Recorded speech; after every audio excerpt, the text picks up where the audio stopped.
کیا تمہیں پتا ہے جب تم غلط کام کرتے ہو تو فرشتے فوراً نہیں لکھتے؟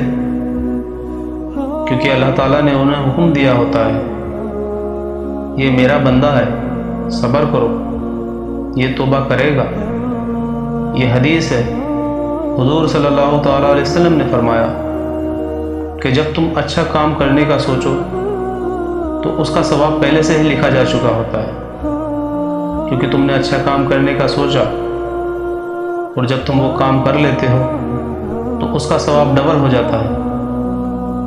ایسے ہی تم برا کام کرنے کی سوچتے ہو اور تم وہ برا کام نہیں کرتے، اس کا بھی ثواب لکھا جاتا ہے، کیونکہ وہ برا کام تم نے نہیں کیا۔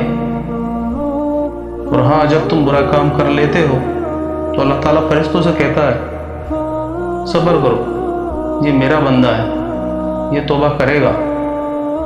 کچھ گھنٹوں کی مہلت ہوتی ہے اور وہ اس میں توبہ کر لیتا ہے تو اللہ تمہیں معاف کر دیتا ہے۔